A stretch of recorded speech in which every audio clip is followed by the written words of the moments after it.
Ibu Dokter. Bismillahirrahmanirrahim. Assalamualaikum warahmatullahi wabarakatuh. Waalaikumsalam warahmatullahi wabarakatuh. Alhamdulillahi wa kafah. Wassalatu wassalamu ala nabiyil mustafa wa ala alihi wa ashabihi ahli sidiki wal wafa.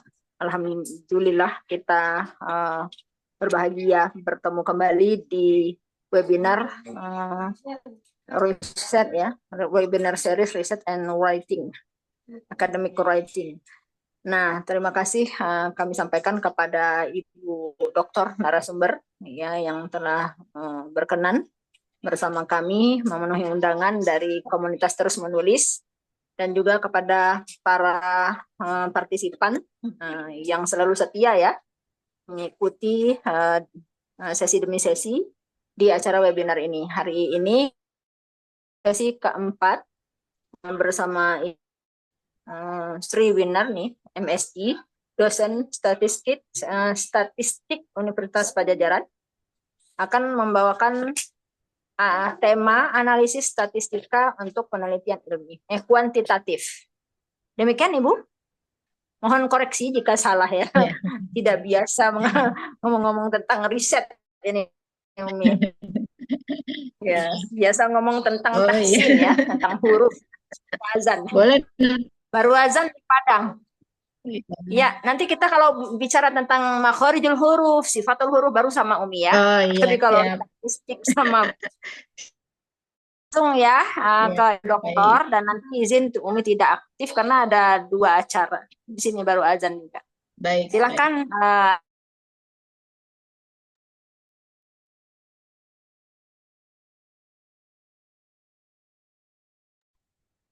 Ya, silakan Ibu Dokter.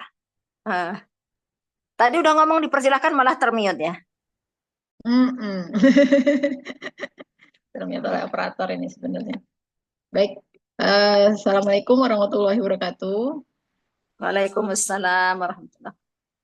Ya, sebelumnya terima kasih atas kesempatan yang diberikan, dan juga terima kasih untuk Umi Wanti ya. Ya, salam kenal. Iya betul. Kita pernah bertemu loh. Oh ya, di rumah Ibu Dokter. Kuliah ya? Enggak, di rumah Ibu Dokter. Oh, yang Umi pernah berfoto kita. Iya. Kalau bertemu di ruang Zoom ini beda ya. Iya, ini soalnya ada ininya, videonya, jadi saya nggak bisa melihat. Iya betul. Itu agak-agak repot kalau buka video, biaran yang izin. Iya, siap. Iya, senang sekali nih ketemu lagi Umi ya. Ya, alhamdulillah.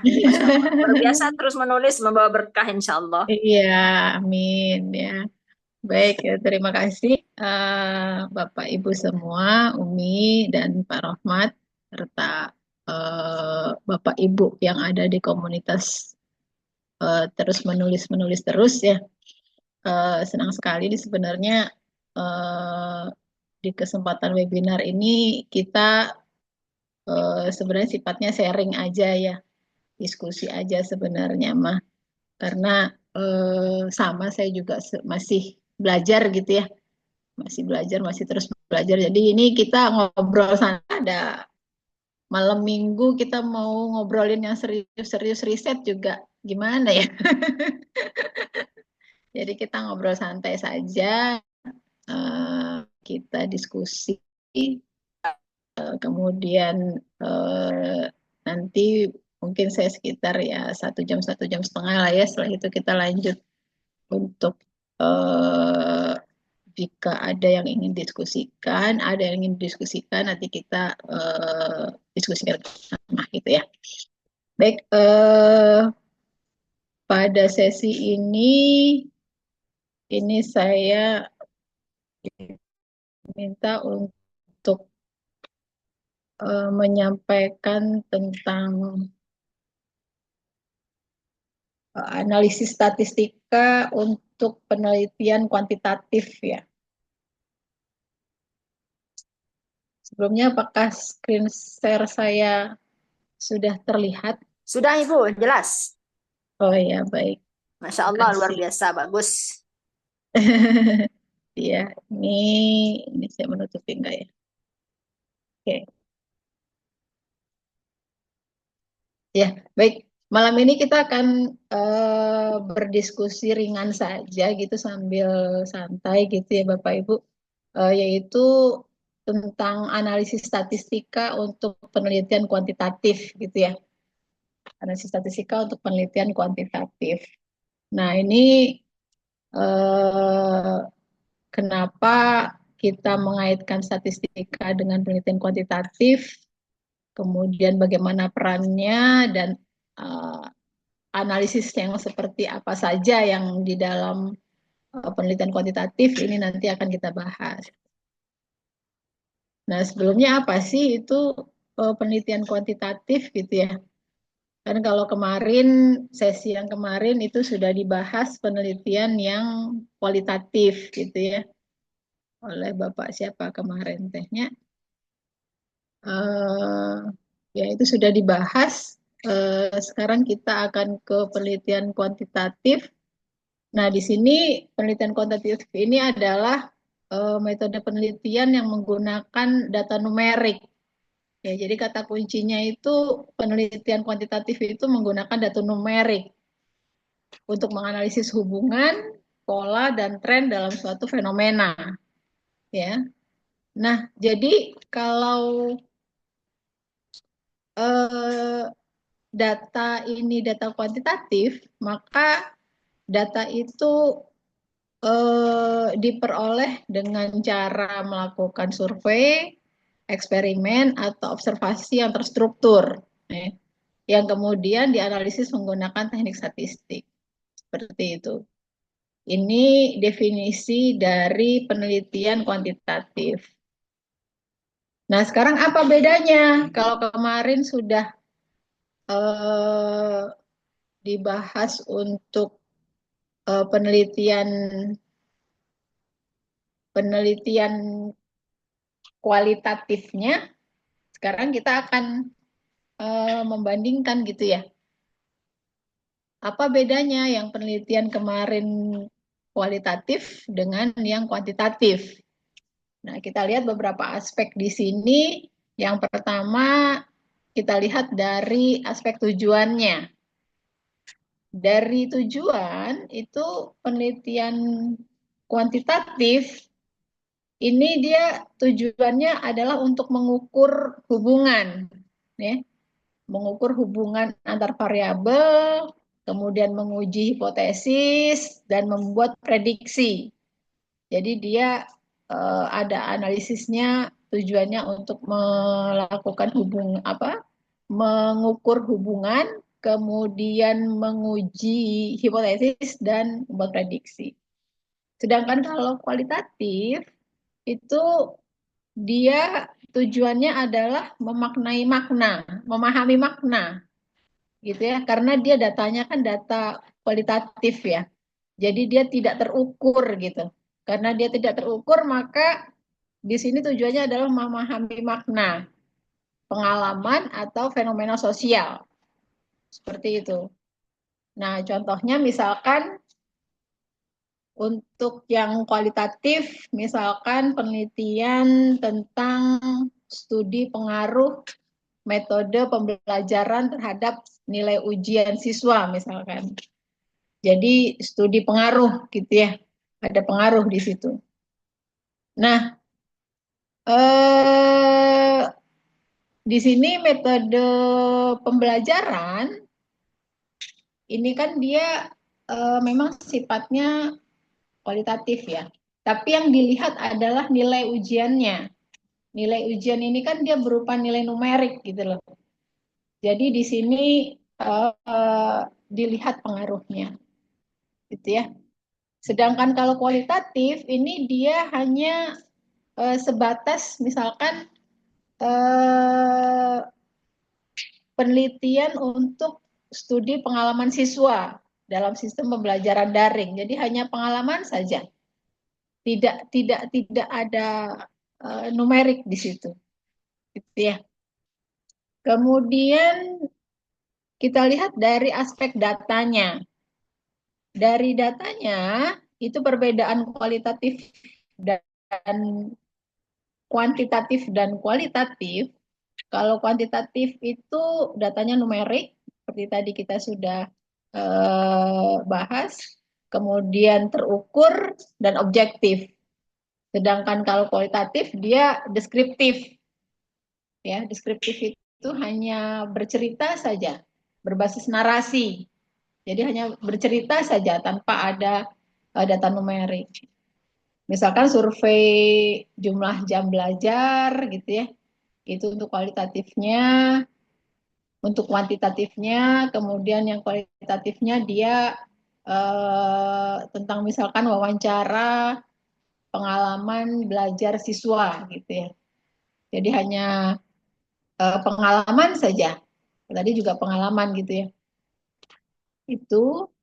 Kemudian metode pengumpulan datanya ini berupa survei, sedangkan kalau yang kualitatif dia wawancara gitu ya, wawancara observasi gitu ya, studi kasus. Nah, pengumpulan datanya ini kalau yang kuantitatif dia berupa kuesioner skala Likert, kalau yang kualitatif dia studi kasus gitu ya, studi kasus. Nah, kemudian kalau kita lihat dari analisisnya, ini analisis datanya, kalau yang kuantitatif itu dia analisis datanya ini sifatnya deskriptif dan inferensia, gitu ya.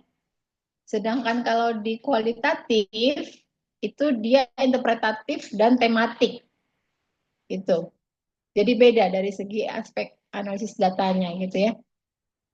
Nah, misalkan di sini ada regresi untuk melihat hubungan antara motivasi dan prestasi akademik, gitu. Itu yang kuantitatif. Kalau kualitatif ini ada analisis tematik, wawancara tentang motivasi belajar siswa. Itu analisis data.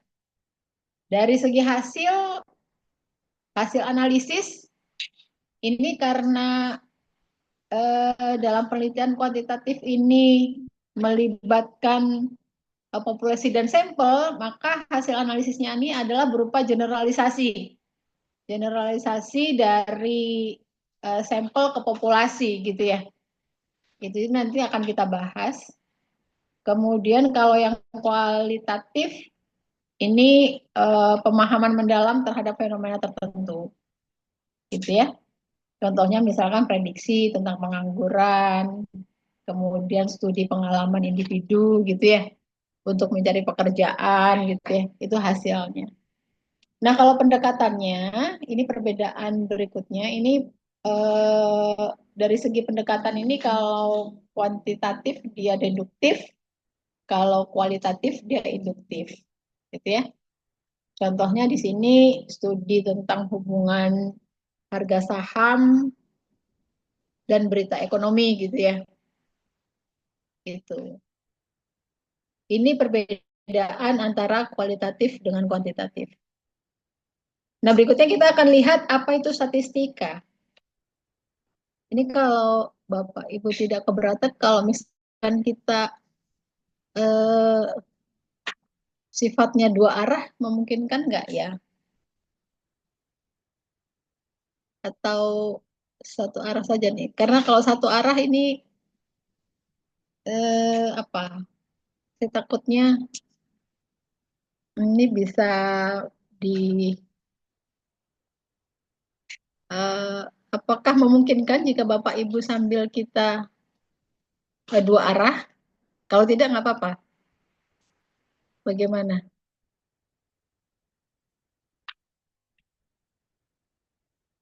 Oh, di mute semua. Oh iya. Oh iya. Oke, berarti ini satu arah ya. Baik. Sekarang kita akan bahas untuk apa itu statistika, gitu ya. Kalau tadi kita sudah membahas untuk apa itu penelitian kuantitatif, sekarang kita akan lihat apa itu statistika, ya. Kalau yang sering kita dengar itu adalah statistik, gitu ya. Statistik. Jadi statistika. Kalau statistik sama nggak dengan statistika, gitu ya. Nah, statistika sendiri itu merupakan cabang ilmu yang mempelajari berbagai teknik perancangan, pengumpulan data, pengolahan data, penyajian data, dan pembuatan kesimpulan berdasarkan data yang dimiliki. Jadi ini cabang ilmunya kalau statistika ini. Ilmu yang mempelajari apa gitu ya. Kan ini berkaitan kalau Bapak Ibu mendengar kata statistika ini yang terbayangkan pasti data ya. Pasti data gitu. Ada data. Nah, data ini awal mula mendapatkan data ini gimana caranya gitu kan. Berarti harus dirancang ya. Merancang bagaimana untuk mendapatkan data gitu. Jadi dia mempelajari dari melakukan teknik perancangan datanya, kemudian setelah rancang, bagaimana mendapatkan datanya, ini pengumpulan data. Dilakukan pengumpulan data, ya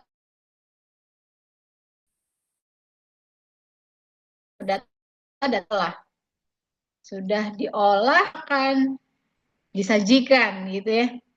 Disajikan. Setelah disajikan, muncul apa di situ? Muncul informasi. Nah, dari informasi itu kita bisa mendapatkan apa? Mendapatkan kesimpulan, gitu ya. Dan ini kalau dilanjutkan, ini akan misalkan dikaitkan dengan suatu pengambilan keputusan, misalkan ya, pengambilan kebijakan seperti itu. Jadi secara keseluruhan ini statistika itu ilmu yang mempelajari data di mana dia dari teknik perancangan, pengumpulan data, pengolahan, penyajian dan pembuatan kesimpulan. Itu. Nah, ada apa saja ini dalam statistika?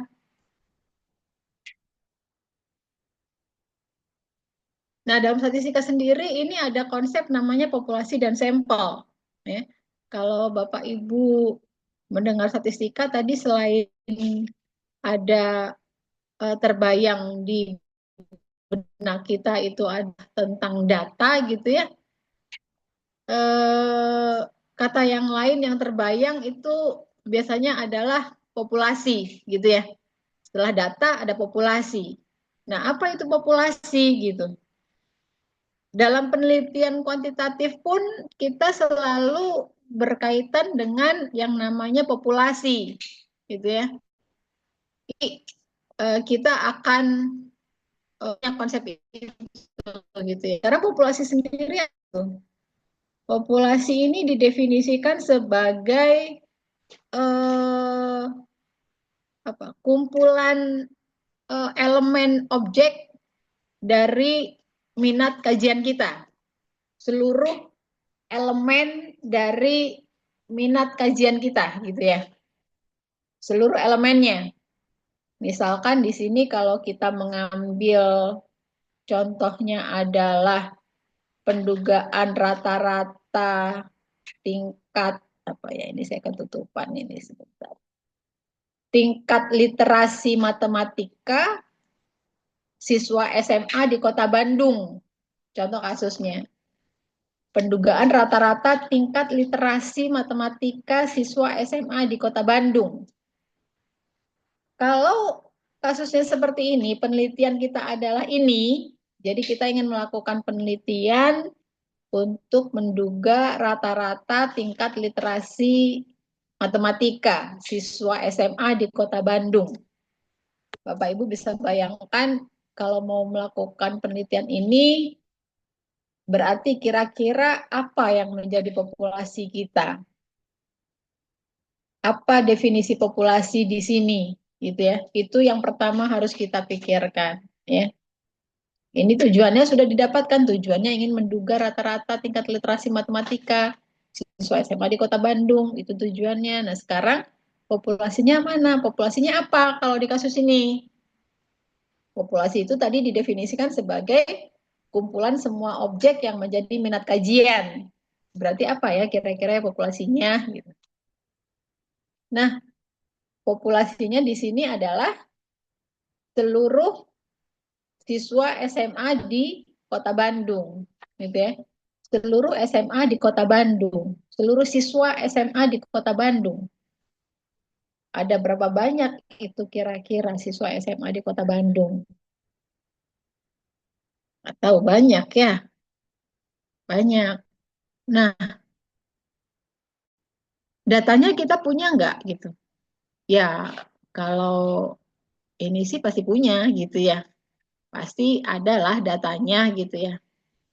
Tapi kalau misalkan kita ingin mendapatkan eh, nilai tingkat literasi matematika dari seluruh siswa SMA Kota Bandung, kira-kira bisa nggak ya gitu?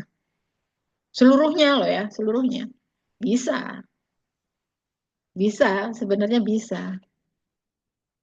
Kalau populasinya diperbesar lagi, bukan di Kota Bandung misalkan, tapi misalkan di Jawa Barat, siswa SMA di Jawa Barat, kira-kira berapa banyak itu ya siswa SMA di Jawa Barat? Itu lebih banyak lagi.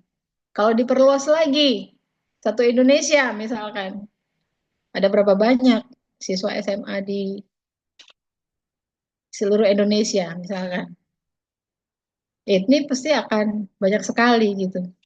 Nah, kalau kita ingin mendapatkan informasi tentang populasi, maka seluruh elemen populasi itu harus kita ukur, ya. Nah, kalau ukuran populasi kita ini besar, maka untuk mendapatkan seluruh data ini akan membutuhkan eh, apa biaya yang besar gitu ya, waktu yang lama gitu ya, tenaga yang banyak gitu ya. Nah, itu kendala yang dihadapi ketika kita menghadapi populasi yang besar ya. Sehingga bagaimana tuh gitu. Sehingga gimana tuh kalau kalau seperti itu gitu. Nah, kira-kira apa yang terpikirkan oleh kita? Apa yang harus kita lakukan jika kita menghadapi populasi dalam jumlah yang besar? Padahal yang kita inginkan adalah informasi tentang populasi. Ini kan yang tujuan kita kan pendugaan rata-rata tingkat literasi matematika siswa SMA di Kota Bandung ini sebenarnya informasi tentang populasi kan yang ingin kita ketahui. Tapi ini nggak memungkinkan kita dapatkan data populasinya. Jadi gimana caranya? Ya, mungkin Bapak Ibu pernah mendengar apa yang disebut dengan sampel, gitu ya. Sampel. Apa itu kira-kira sampel? Ya. Sampel di sini didefinisikan sebagai subset, sebagai sebagian dari populasi, gitu ya. Sebagian dari populasi. Ini sampel, ya. Jadi sebagian dari populasi. Jadi tidak semuanya, hanya sebagian saja. Itu sebagai sampel. Nah, sampel ini tentunya lebih sedikit dari populasinya. Karena tadi kan populasinya besar. Nah, sampel ini lebih sedikit. Nah, kalau sampel ini lebih sedikit, maka kita memungkinkan untuk mendapatkan nilai dari datanya. Datanya memungkinkan untuk didapatkan, ya. Kemudian informasi-informasi yang dibutuhkan bisa diambil dari situ. Nah, karakteristik dari sampel ini dinamakan sebagai statistik.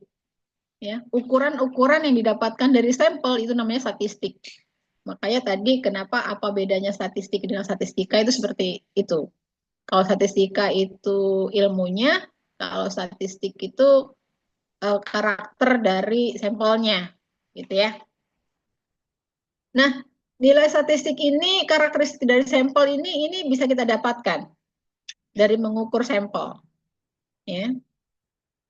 Sedangkan yang kita inginkan itu adalah nilai-nilai ukuran dari populasi, gitu ya. Di mana ukuran-ukuran populasi ini disebut dengan parameter. Ya, jadi sebenarnya yang ingin kita ketahui nilai parameter ini, tapi kita nggak punya datanya populasi. Sehingga tadi kita lakukan sampel. Dari sampel kita dapatkan statistik. Jadi gimana dong? Kita punyanya statistik. Nilai statistik yang didapatkan dari sampel. Tapi informasi yang kita inginkan adalah dari populasi parameter ini. Jadi yang diharapkan bagaimana antara nilai statistik ini dengan nilai parameternya. Nah, tentunya karena kita menginginkan nilai parameter, sedangkan yang kita punya adalah nilai statistik, maka sebisa mungkin nilai statistik ini mendekati nilai parameternya. Mendekati nilai parameternya. Karena si statistik ini digunakan untuk menduga nilai parameternya. Ya. Nilai statistik ini didapatkan untuk menduga nilai parameternya. Kalau di sini yang menjadi parameter adalah rata-rata tingkat literasi matematika siswa SMA di Kota Bandung. Ini kalau parameternya yang ingin kita ketahui. Kalau di sini ini adalah rata-rata literasi matematika dari sampelnya. Gitu ya.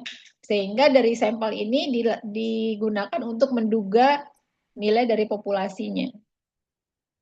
Nah, supaya nilai yang kita inginkan tadi parameter, supaya nilai ini menjadi penduga yang baik, artinya nilai si statistik ini mendekati nilai parameter, maka kira-kira apa yang harus kita lakukan? Bagaimana supaya si nilai statistik ini mendekati dari nilai parameternya? Apa yang harus kita perhatikan kira-kira? Ini tadi dari sampel. Ya. Ya, yang harus kita perhatikan itu adalah teknik samplingnya. Teknik samplingnya yang harus kita perhatikan. Bagaimana cara menarik sampel ini dari populasinya? Kan tidak sembarang mengambil kan ya, menentukan sampelnya itu gitu. Jadi itu yang harus diperhatikan. Karena apa? Kenapa harus itu diperhatikan? Karena si karakteristik dari sampel itu harus bersifat representatif terhadap karakteristik dari populasi. Jadi si sampel ini dia harus memiliki sifat representatif. Mau apa representatif? Mewakili gitu ya. Mewakili dari populasinya. Jadi karakteristiknya ini harus dapat terwakili. Jadi bagaimana si populasi ini harus dapat tergambarkan oleh sampelnya.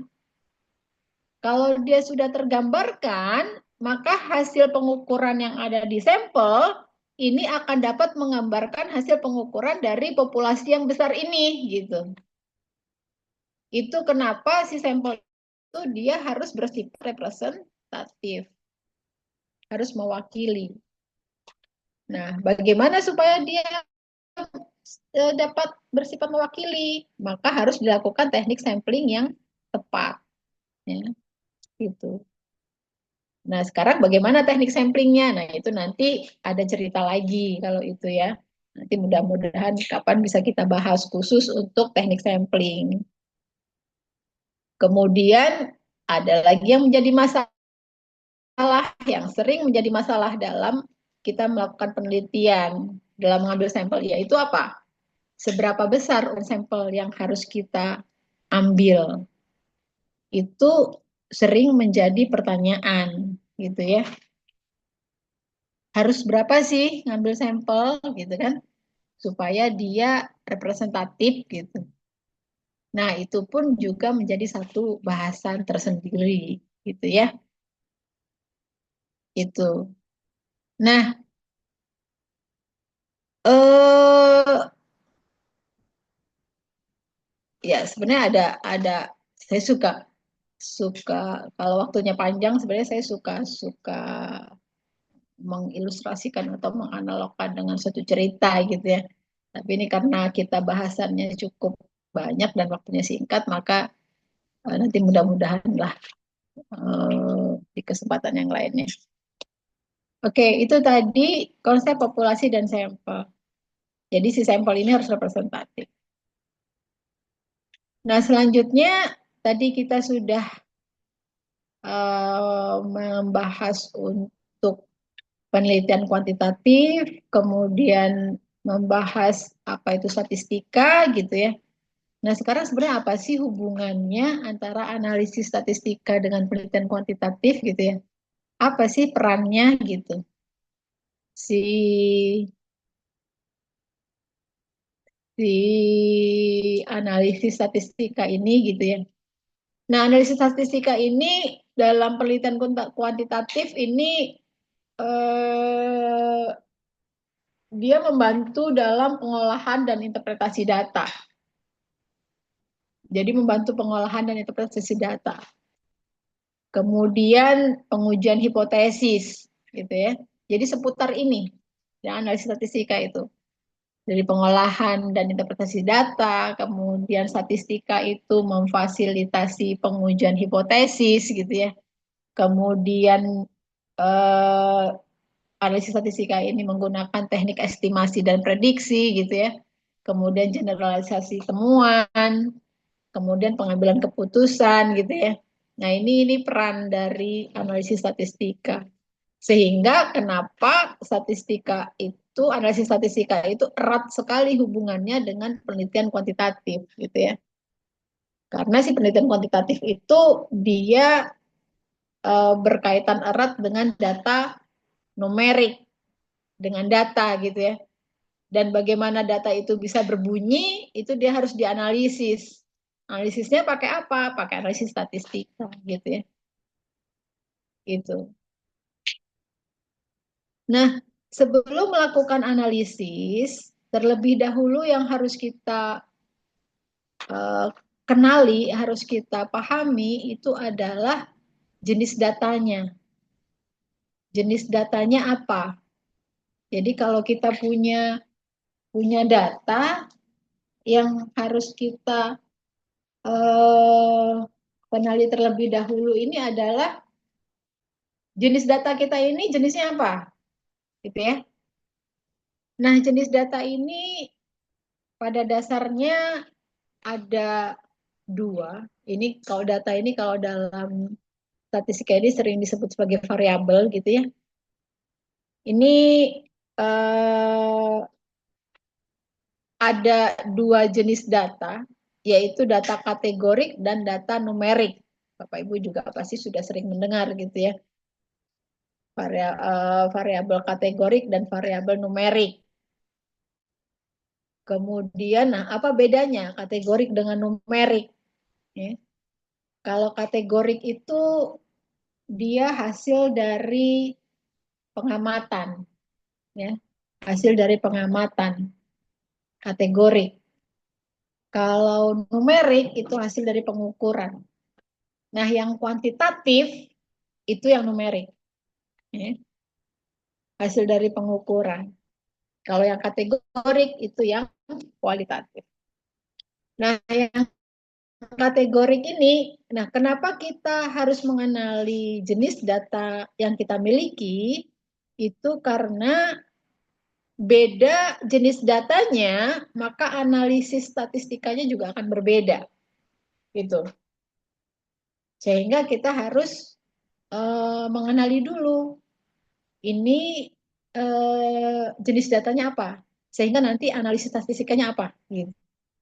Kalau kita keliru mengenali jenis data yang kita punya, maka dikhawatirkan analisis data yang dilakukan juga akan keliru. Gitu. Ya. Baik, sekarang kita akan lihat apa itu variabel kategorik. Nah, variabel kategorik tadi hasil dari pengamatan, ini dibagi menjadi eh, nominal dengan ordinal, ya. Yang numerik ini dibagi lagi menjadi interval dan rasio. Nah, bedanya apa? Kalau nominal ini dia berupa kategori, tapi dia tidak bisa diurutkan gitu, tanpa ada urutan di sini. Jadi hanya untuk mengklasifikasikan saja. hanya untuk sekedar penamaan saja. Misalkan apa? Jenis kelamin, misalkan. Laki-laki, perempuan. Warna favorit, misalkan. Ada merah, kuning, hijau, gitu ya. Jadi warna itu hasil pengamatan. Oh, yang warna kayak gini tuh namanya warna hitam. Ini warna biru. Ini warna hijau, gitu misalkan. Tapi kita nggak bisa mengurutkan. Kita tidak mengurutkan bahwa, oh, warna merah itu lebih bagus daripada warna hitam gitu misalkan. Itu tidak tidak bisa di apa diurutkan seperti itu gitu ya. Sama juga laki-laki perempuan gitu ya. Oh, ini laki-laki, ini perempuan. Tapi kita tidak bisa mengatakan bahwa oh laki-laki ini lebih lebih tinggi dari perempuan misalkan. Tidak seperti itu gitu ya. Jadi dia hanya mengkategorikan saja tanpa mengurutkan. Nah, kalau ordinal, ordinal ini ordering. Ordering itu mengurutkan.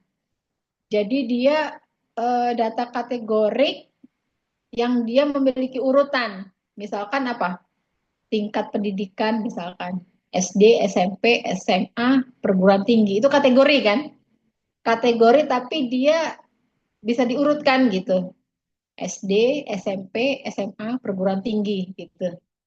Ya, itu ordinal. Itu bedanya tadi nominal dengan ordinal, gitu ya. Nah, ini harus bisa dikenali. Itu. Kemudian yang numerik ini ada interval dan ada rasio. Yang interval dia data numerik, kemudian selisihnya ini jelas. Selisihnya ini jelas. Dan dia titik nolnya ini tidak mutlak. Titik nol tidak mutlak ini seperti apa sih? Misalkan contohnya suhu dalam Celcius. Titik nolnya kan misalkan 0 derajat Celcius gitu ya. Titik 0 derajat Celcius itu bukan berarti si bendanya itu tidak ada, nol gitu. Bukan berarti dia tidak ada si suhunya itu. Tapi suhu 0 derajat Celcius itu sebenarnya adalah hasil kesepakatan dari para ahli gitu ya. Bahwa oh titik 0 derajat Celcius itu adalah titik pada saat es mencair gitu. Atau pada saat air membeku gitu. Itu titik 0 derajat Celcius. Jadi bukan berarti si esnya itu nggak ada gitu, airnya itu nggak ada, bukan bukan begitu. Itu yang dikatakan dengan titik nol yang tidak mutlak, ya. Itu interval. Nah, bedanya dengan rasio, kalau rasio ini titik nolnya ini mutlak. Artinya kalau eh, nilainya nol, maka ya dia nggak ada gitu. Misalkan tinggi badan dan berat badan. Tinggi badannya nol, berarti orangnya ada tidak? Nggak ada. Berat badannya nol, ada tidak orangnya? Nggak ada. Gitu. Jadi dia titik nolnya itu mutlak. Ya. Sehingga karena titik nolnya mutlak, ini kita bisa merasiokan. Merasiokan itu artinya, oh kalau yang tinggi badannya 100 dan yang 50, maka kita bisa mengatakan bahwa oh si A itu tingginya 2 kali lebih tinggi daripada si B gitu misalkan. Oh lebih apa ya lebih tinggi 3 kali lebih tinggi gitu ya. Kita bisa bisa merasiokan gitu ya. Beratnya juga misalkan beratnya. Oh dia itu kurus loh gitu. Kurusnya itu pokoknya beratnya setengahnya dia lah gitu kan. Setengahnya si A gitu misalkan. Setengahnya si B, oh apa tuh 2 kali lebih besar gitu misalkan. Lebih berat gitu. Bisa kita kita kita rasiokan gitu ya. Kalau suhu kira-kira apa kita suka melakukan atau merasiokan? Misalkan suhu derajat Celcius. Suhu di ruangan misalkan suhunya 18 ya, 18 derajat Celcius. Suhu di luar derajat Celcius. Dua kali kan sebenarnya suhunya itu 18 derajat Celcius dengan 36 derajat Celcius.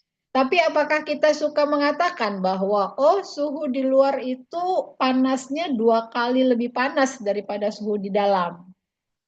Enggak kan? Gitu. Kita tidak merasiokan, ya. Hanya mengintervalkan saja bahwa kita hanya mengatakan oh suhu di luar lebih panas, suhu di dalam rumah itu lebih dingin, gitu ya. Tapi tidak membandingkan, tidak merasiokan. Artinya tidak oh dua kali lebih panas, dua kali lebih dingin itu tidak, gitu ya.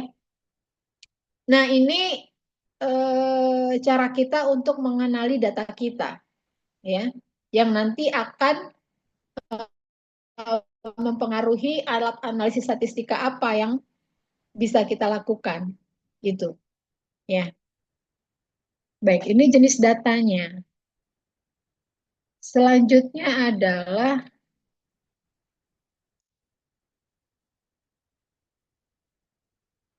kenapa ini tidak bergerak? Oh, perancangan dan pengumpulan data. Perancangan dan pengumpulan data. Kalau tadi kita sudah mengenali data kita, sebelum tadi kita punya data, tadi kan dalam statistika itu kan ada perencanaan, ada pengumpulan data gitu ya. Nah, bagaimana cara merencanakan dan mengumpulkan data ini? Ini kita tentukan tujuan, kemudian menentukan sampel dan teknik sampelnya, kemudian desain penelitiannya, ini mau eksperimental atau observasional gitu ya. Kalau eksperimental, nanti mungkin Bapak Ibu pernah belajar desain eksperimen gitu ya. Desain eksperimen itu ada desain acak lengkap, ada acak kelompok, ada bujur sangkar, ada faktorial gitu ya. Itu cara mengumpulkan data. Kalau observasional ada studi kohort, ada kasus kontrol gitu ya. Nah ini untuk merancang datanya, mendapatkan datanya. Kemudian jangan lupa ada validitas dan reliabilitas data.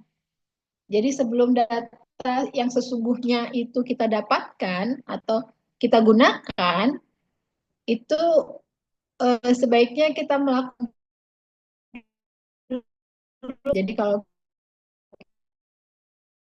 dapatkan itu dengan cara menggunakan kuesioner itu harus kita uji dulu validitas dan reliabilitasnya. Ini nanti akan sering validitas dan reliabilitas ini.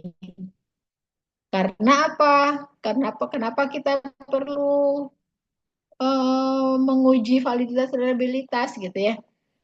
Karena data yang kita miliki itu dari kuesioner gitu ya, itu dia harus apa? Kalau dua orang yang berbeda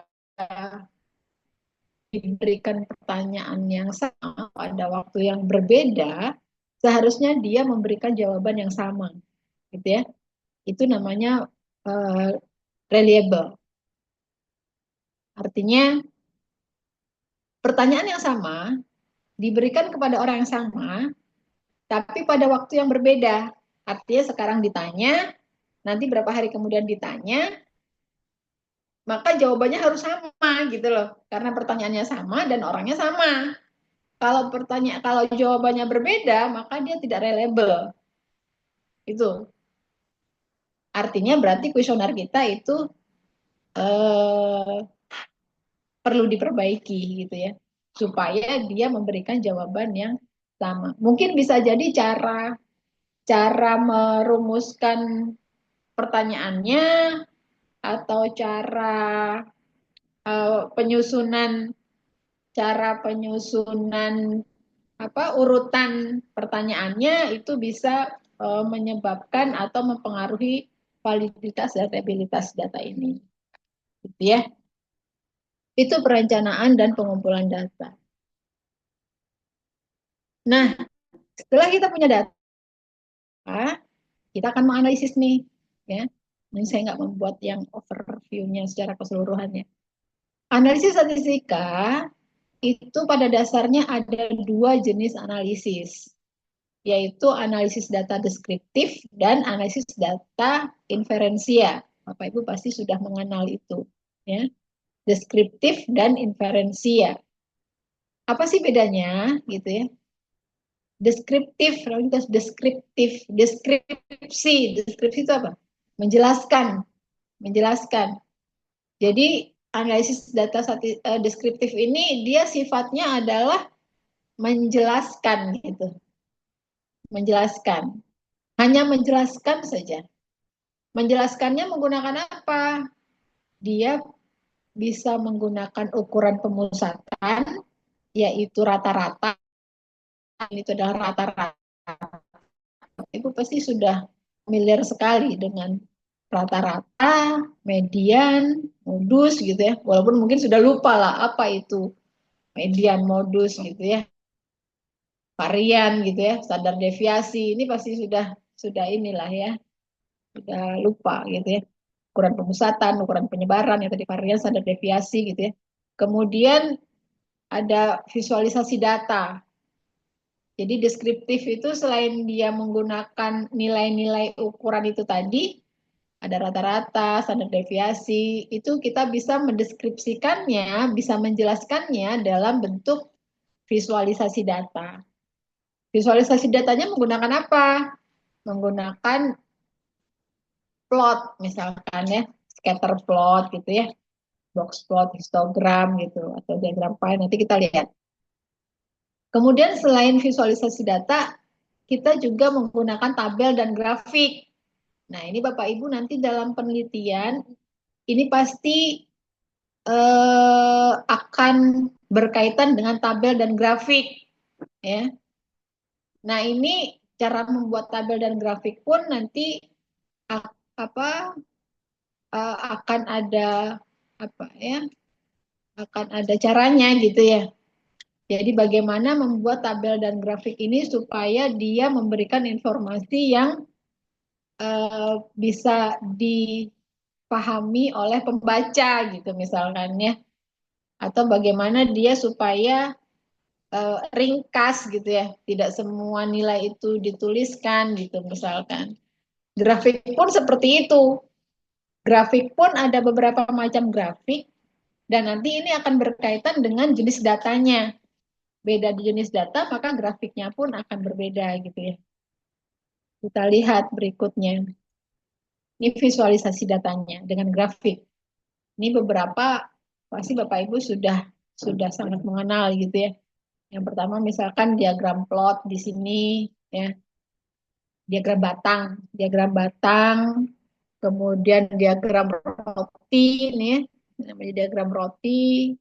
Ini kalau diagram batang ini untuk biasanya untuk menjelaskan frekuensi ya, menjelaskan frekuensi. Jadi yang kategori pertama itu ada berapa, kategori kedua, kemudian membandingkan antar kategorinya. Nah, ini diagram batang. Kemudian diagram pie, diagram roti. Diagram roti ini digunakan untuk menginformasikan proporsi biasanya. Proporsinya itu berapa persen. Karena apa? Visualisasi data ini gunanya orang itu kan kadang kalau melihat angka itu agak pusing ya. Tapi kalau melihat gambar visualisasi itu dengan dia hanya melihat sekilas saja dia sudah bisa menangkap gitu loh. Seperti diagram pie yang ini aja lah. Kita udah tahu, oh yang biru ini banyak gitu. Yang biru ini apa sih gitu kan. Oh dia tuh proporsinya lebih banyak loh. Daripada kita berpikir tentang angka gitu loh.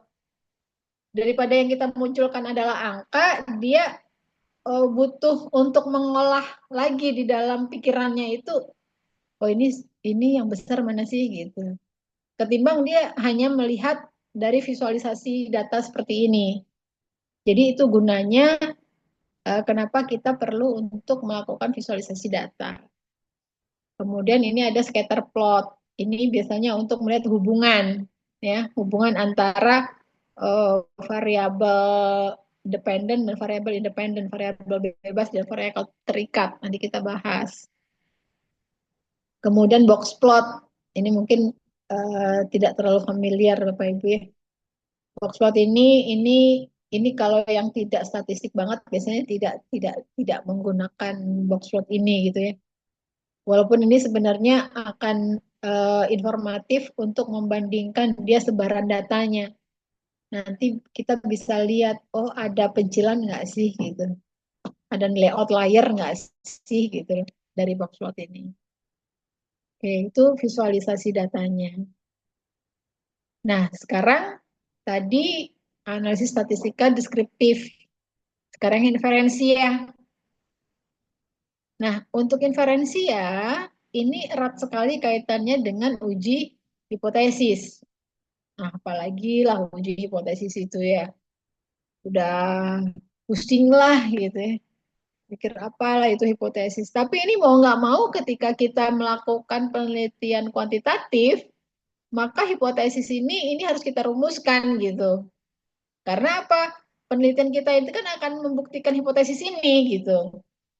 Jadi ini memang harus dirumuskan. Hipotesis dari penelitian kita tuh apa? Apa yang mau kita buktikan gitu loh. Ya. Nah, hipotesis ini ada dua jenis hipotesis, yaitu hipotesis penelitian dan hipotesis statistik. Nah, ini sering sekali mungkin Bapak Ibu yang dirumuskan dalam penelitian yang sering dilakukan adalah yang hipotesis penelitian. Jadi apakah ada hubungan antara variabel A dengan variabel B gitu misalnya ya. Apakah ada perbedaan antara X dengan Y gitu misalkan ya. Itu hipotesis penelitian. Kalau hipotesis statistik ini dia dirumuskannya dalam parameter statistiknya, dalam notasi statistik gitu ya. Jadi selain dirumuskan dalam tadi perumusan hipotesis, dia juga dirumuskan dalam notasi statistik gitu ya. Nah, hipotesis sendiri itu apa? Hipotesis sendiri itu adalah sesuatu anggapan atau jawaban sementara dari permasalahan penelitian. Jadi yang jadi anggapan itu apa sih gitu? Yang mau kita buktikan tuh apa sih gitu loh. Ya. Nah, di mana biasanya yang umum ini yang akan kita buktikan yang akan gitu ya. Nah, itu hipotesis. Jadi dia dirumuskan dalam H0 dan H1. Mana yang akan kita buktikan itu nanti kita simpan di H1 gitu. Nah, sehingga nanti kalau Bapak Ibu lebih dalam lagi ini akan apa bisa jadi akan menggunakan bentuk-bentuk seperti ini nih. Ini tuh apa gitu ya. Ini sebenarnya mutus sih. Ini sebenarnya ada tiga gambar gitu ya. Tiga gambar ini bentuk pengujian hipotesis yaitu untuk menentukan titik penerimaan dan penolakan H0. Bapak Ibu mungkin pernah mendengar itu gitu ya. Penerimaan dan penolakan H0. Kemudian ada titik kritis. Terima H0, tolak H0 gitu kan. Apalah itulah pusing lah gitu ya. Saya juga nggak di sini tidak akan membahas angka-angka gitu. Saya tidak sana gitu ya. Bagi kita lakukan penelitian, hipotesis ini kita rumuskan, kemudian dari data yang kita miliki, kita lakukan pengujian. Apakah hipotesis kita itu terbukti atau tidak, gitu ya. Tapi ingat Bapak Ibu, satu hal yang harus dipegang bahwa ketika hipotesis kita tidak terbukti kebenarannya, maka bukan berarti sebenarnya penelitian kita itu salah. Ya, ini yang mungkin nanti harus diluruskan. Atau kemudian meminta untuk bagaimana caranya ini supaya hasil statistiknya ini dia signifikan gitu kan, berpengaruh, pokoknya harus berpengaruh gitu. tidak harus seperti itu gitu ya. Nah, apa yang terjadi ketika eh, hipotesis ini diterima, artinya dia tidak ini bisa dalam sampel biasanya yang sering menjadi pertanyaan. Ambilan sampelnya ini sudah tepat atau belum, ya. Teknik samplingnya sudah tepat atau belum. Apakah teknik sampling yang diambil ini sudah sesuai dengan karakteristik populasinya atau belum, gitu ya. Kalau dia udah kok sudah sesuai, oke sudah sesuai. Selanjutnya apa permasalahannya? Banyaknya sampel. Banyaknya sampel sudah cukup mewakili atau belum gitu. Oh iya ternyata ini sampelnya cuma sedikit. Oh berarti dia bukan variabelnya yang tidak berpengaruh, tapi sampelnya yang kurang gitu. Itu sebenarnya permasalahan-permasalahannya, ya. Sehingga itu nanti yang perlu lebih lanjut. Itu. Nah, sekarang kita akan melihat analisis statistika inferensia. Ini pada dasarnya analisis statistika inferensia ini ada empat analisis, ya. Nah, nanti Bapak Ibu juga apa akan merumuskan gitu ya alat analisisnya itu yang mana gitu. Yang pertama ini ada alat analisis yang dia itu membandingkan, ya, membandingkan. Ada juga alat analisis yang dia itu menghubungkan, ya. Kemudian ada yang memodelkan dan ada yang memprediksi. Nah, nanti apa ini? Saya yang mana nih? Kajian saya yang mana ya? Mau membandingkan, menghubungkan, memodelkan, atau memprediksi, ya. Nah, ini dikembalikan lagi kepada tujuan penelitian. Tujuannya apa? Sehingga nanti alat analisisnya disesuaikan dengan tujuannya, ya. Sekarang kita lihat satu persatu. Analisis membandingkan. Analisis membandingkan ini biasanya yang dibandingkan itu adalah membandingkan rata-rata dan membandingkan proporsi, ya. Yang paling umum itu membandingkan rata-rata dan membandingkan proporsi. Kalau membandingkan rata-rata itu ada beberapa kasus, ya. Ini pun juga harus kita rumuskan juga kasus kita yang mana. Ini ini ada banyak kasus di sini teh. Dan beda kasusnya nanti alat analisisnya beda lagi.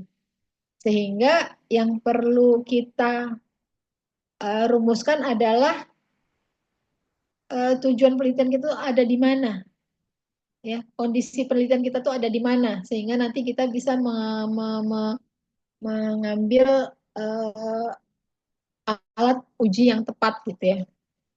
Oh, saya sudah merumuskan nih, saya akan membandingkan rata-rata. Oh, ya, membandingkan. Oke, sudah nih, sudah ada di membandingkan. Sekarang lihat kasusnya. Yang pertama populasinya ada berapa? Yang mau dibandingkan itu ada berapa populasi?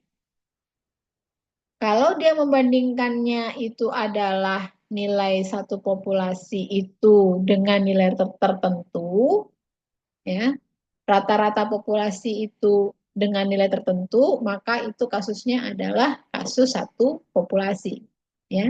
Ini nanti di bawahnya ada kasus lagi, ini saya tidak bahas lagi.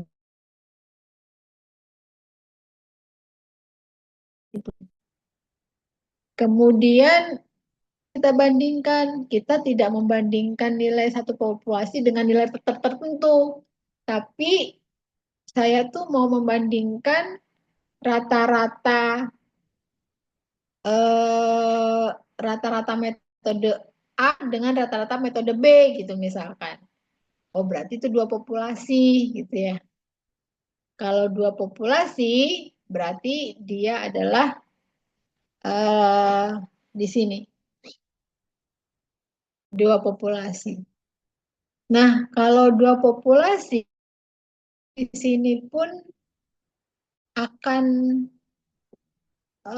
perlu dilihat lagi. Dia datanya data bebas atau data berpasangan. Nah, apalagi nih data bebas, data berpasangan. Data bebas itu artinya antar populasi itu dia objeknya itu berbeda. Jadi objek yang sama. Kalau dia objeknya adalah objek yang sama, maka dia data berpasangan. Misalkan nanti kita lihat contoh atau inilah ya.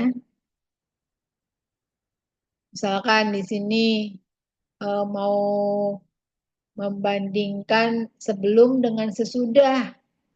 Nah, kalau sebelum dengan sesudah ini berarti kalau kita mau membandingkan hasil ujian siswa sebelum dan sesudah menggunakan satu metode tertentu, maka ini kalau kita mau melakukan perbandingan sebelum dan maka yang diukur adalah objek yang sama. Siswa pertama dia dinilai nih sebelum ujian, sebelum diberikan metode, kemudian sesudah diberi metode gitu ya, sebelum sesudah. Maka ini data berpasangan dua populasi. Ini saya tidak memberikan yang data bebasnya ya. Kita lihat lagi ke atas. Oh, ini yang saya hadapi ini bukan cuma dua, tapi lebih dua dari populasi, lebih dari dua gitu ya. Kalau lebih dari dua berarti nanti masuknya ke ANOVA. Misalkan apa? Membandingkan metode pengajaran misalkan ya. Ini akan membandingkan metode pengajaran A, metode pengajaran B, metode pengajaran C gitu ya. A-nya itu ceramah, diskusi, dan proyek. Kan sekarang metode pembelajaran itu kan sedang berkembang ya. Bapak Ibu mungkin lebih tahu lah ya. Kurikulum yang sekarang misalkan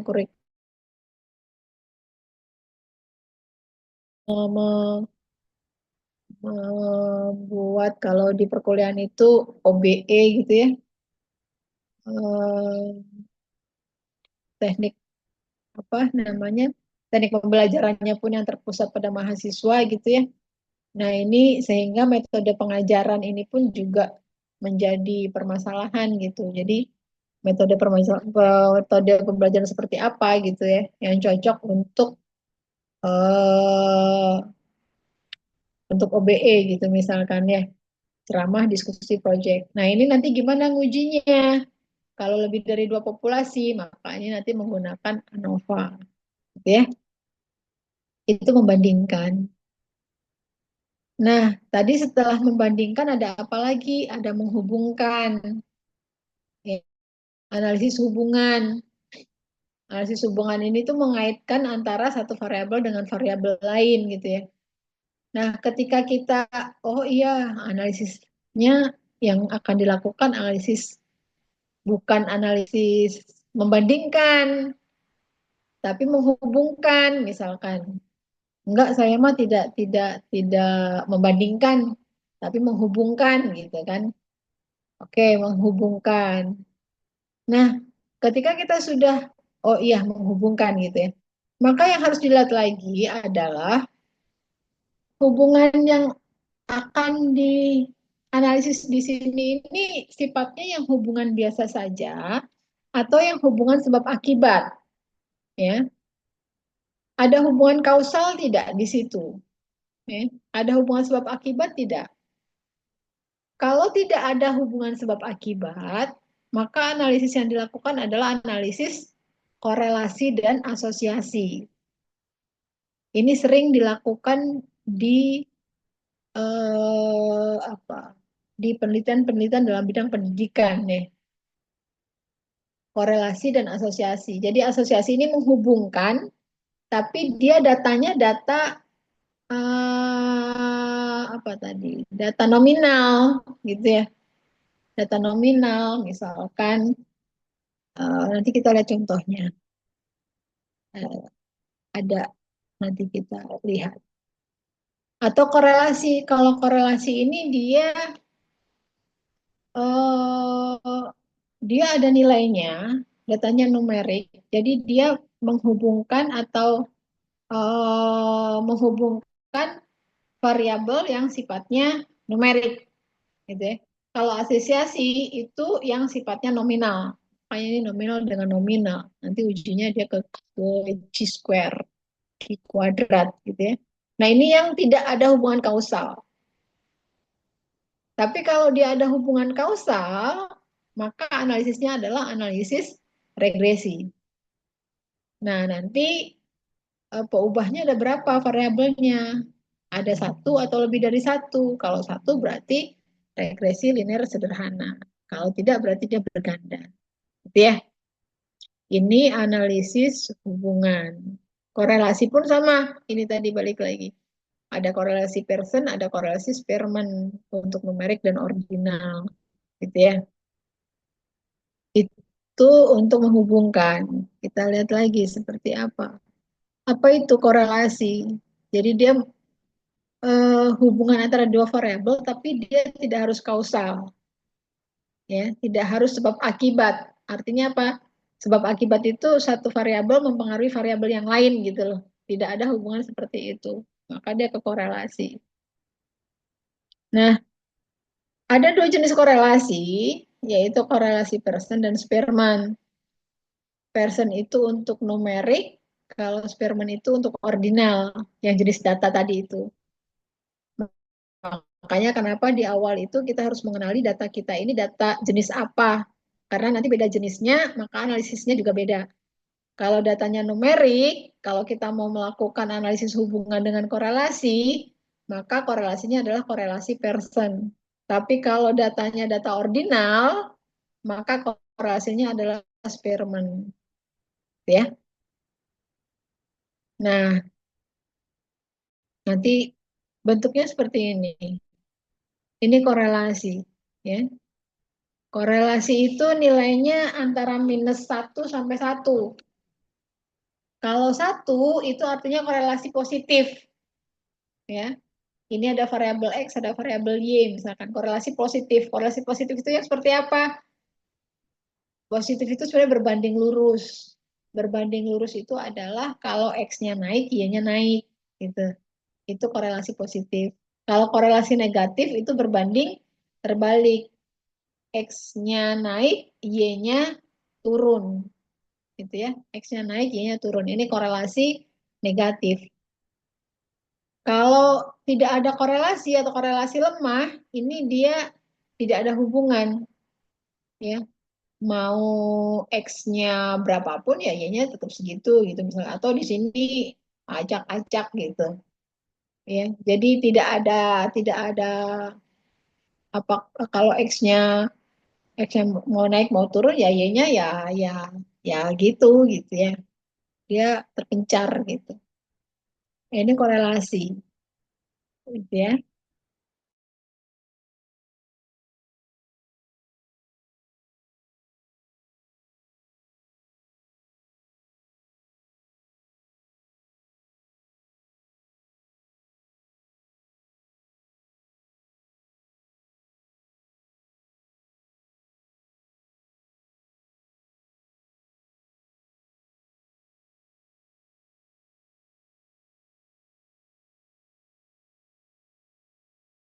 Sekarang yang sekarang sering di apa ya, yang menjadi permasalahan misalkan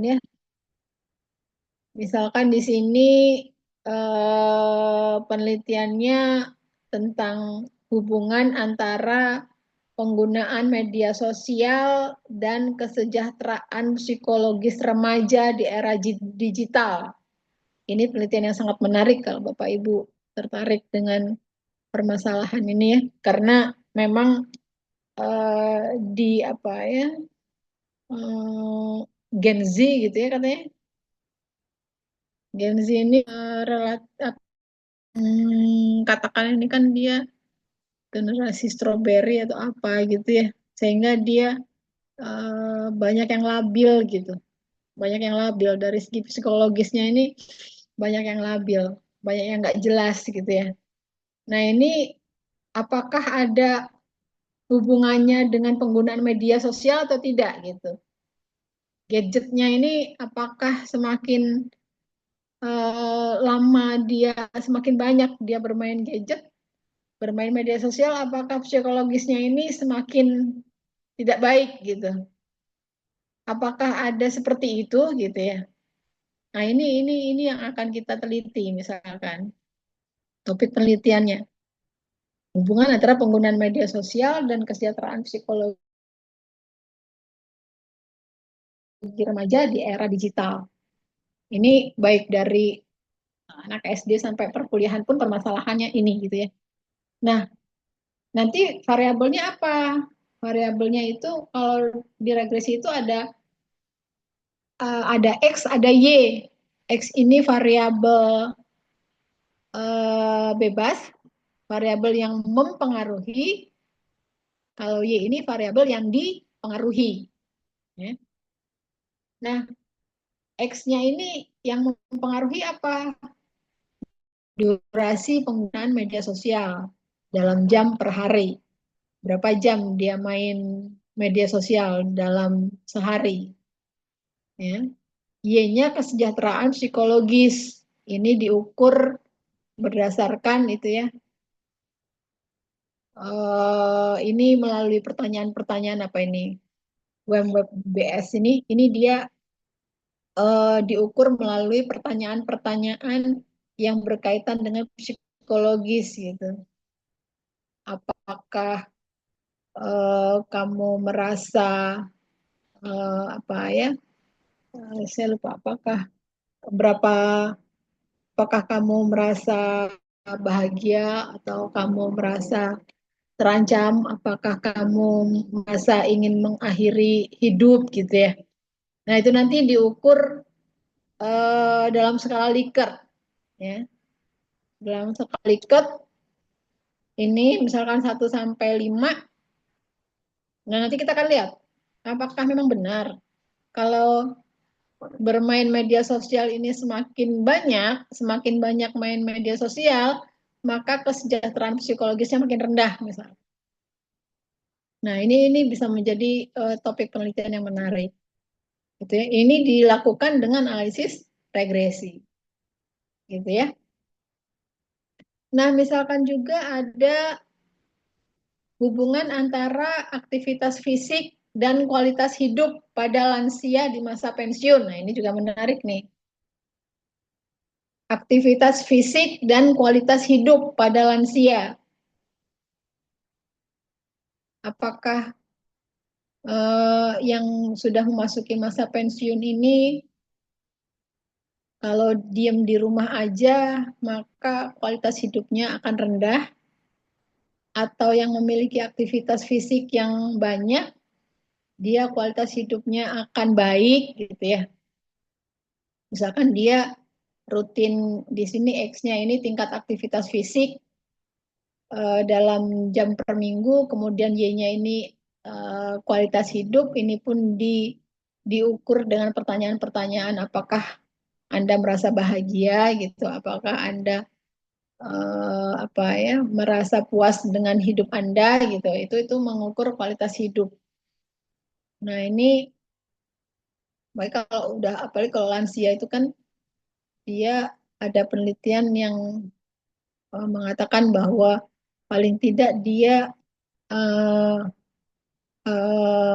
harus melakukan aktivitas fisik itu sebanyak 30 menit dalam sehari gitu ya. Berjalan selama 30 menit per hari gitu.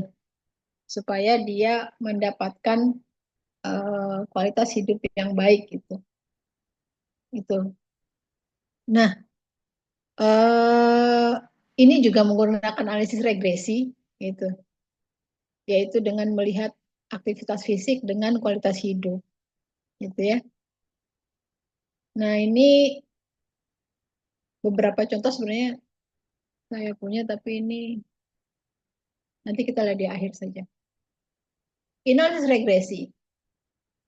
Kemudian tadi menghubungkan. Sekarang kalau memodelkan, tadi kan ada memodelkan ya, ada 4 kan tadi, yang ketiga itu memodelkan. Memodelkan itu apa sih? model. Kok disebutnya model gitu? Model itu kalau dalam statistika itu dia jadi eh, kondisi di dalam kehidupan real itu dimodelkan dalam suatu persamaan matematis statistik gitu. Dimodelkan, dibuat modelnya, dibuat persamaannya, dibuat rumusnya gitulah ya, dibuat rumusnya. Jadi suatu permasalahan itu dibuat rumus matematikanya itu seperti apa, rumus statistikanya itu seperti apa gitu. Itu memodelkan. Nah, ada beberapa jenis pemodelan di sini, misalkan ada regresi gitu ya, yang tadi itu terus masuk masuk hubungan, tapi menghubungkannya itu melalui suatu pemodelan, gitu. Itu regresi. Nah, di sini ada beberapa jenis regresi, kemudian ada model probabilistik, ini melibatkan peluang. Bapak Ibu juga mungkin dulu pernah belajar gitu ya, peluang. Kemudian ada model time series. Time series ini analisis deret waktu. Analisis deret waktu. Jadi dia apa? Datanya itu per per waktu gitu ya, time series. Itu pun kita bisa modelkan. Kemudian sekarang yang sedang apa? Yang sedang berkembang ini adalah machine learning, pembelajaran mesin. Mungkin Bapak Ibu sudah sering mendengar gitu ya, machine learning, pembelajaran mesin. Apa sih itu sebenarnya pembelajaran mesin gitu? Pembelajaran mesin di sini itu adalah kalau eh, apa yang lebih gampangnya kan di dalam machine learning ini ada namanya artificial intelligence, kecerdasan buatan. Bapak Ibu juga mungkin eh, pernah mendengar juga gitu ya, kecerdasan buatan gitu. Apa sih kecerdasan buatan itu? Kecerdasan buatan itu dia suatu mesin gitu ya, bukan mesin atau mesin learning dulu lah. Pembelajaran mesin.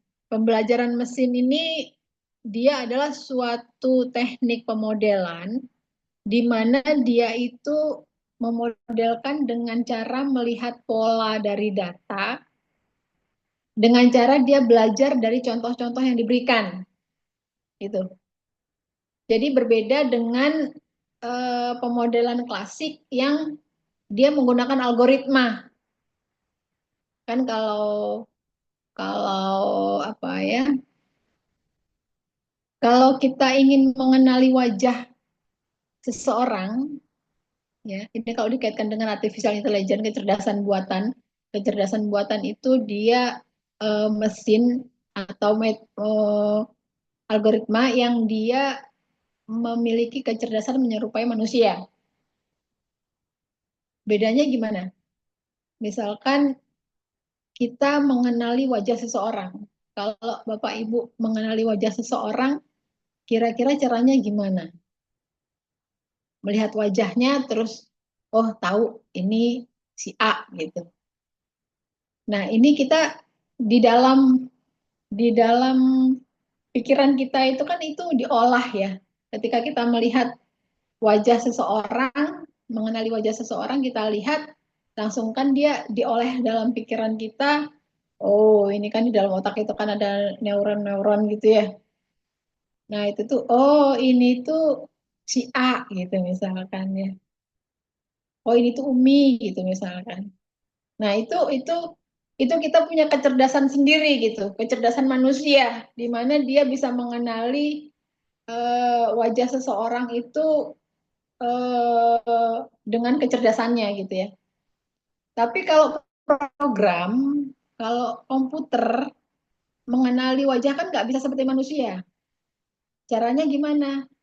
Nah, kalau yang klasik itu dia dengan menggunakan algoritma. Tapi kalau machine learning ini dia dengan cara diberi contoh. Diberi contohnya apa? Dia diberi inputan gambar-gambar ini banyak, banyak gambar. Misalkan ingin mengenali wajahnya Umi misalkan. Nah, wajahnya Umi itu di foto, ini di foto banyak. banyak kali dalam berbagai gaya, dalam berbagai apa ya, dalam berbagai sisi gitu ya. Ini banyak sekali foto-foto yang diinputkan. Nah, dari situ dia belajar mengenali wajah ini dari contoh-contoh itu gitu. Sehingga semakin banyak contoh-contoh yang diberikan, maka si mesin ini semakin cerdas gitu. Si program ini semakin cerdas, maka dia semakin bisa mengenali gitu. Gitu ya. Itu mesin learning yang sekarang sedang berkembang gitu ya. Nah, misalkan di sini contohnya apa?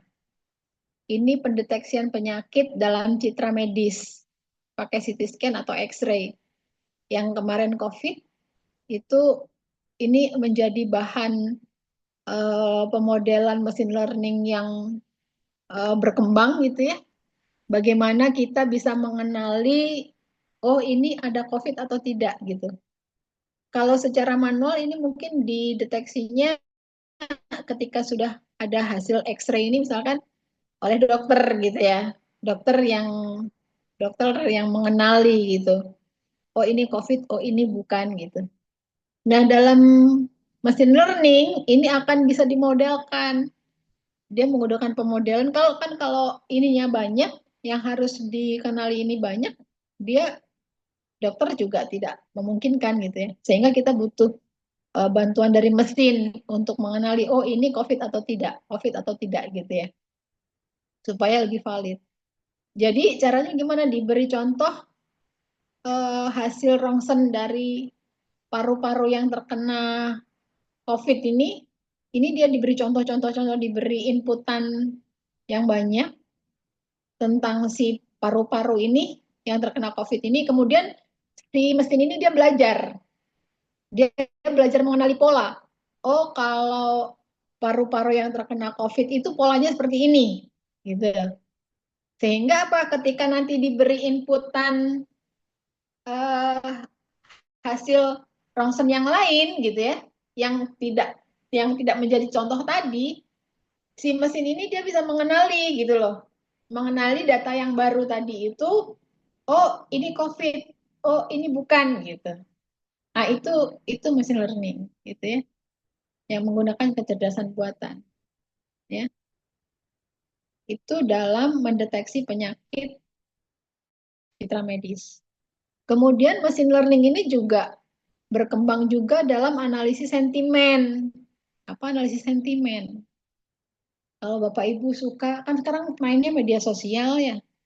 Media sosial itu misalnya di Twitter ya, kalau ada orang yang apa namanya komen-komen negatif gitu kan, nge-tweet gitu ya, nge-tweet misalkan sekarang apa yang lagi ini teh makan siang bergizi gratis gitu misalkan. Nah ini komentar-komentar yang muncul di media sosial itu gimana nih? Positif, negatif gitu ya, atau netral gitu misalkan. Nah, ini bisa dikenali dari machine learning, ya.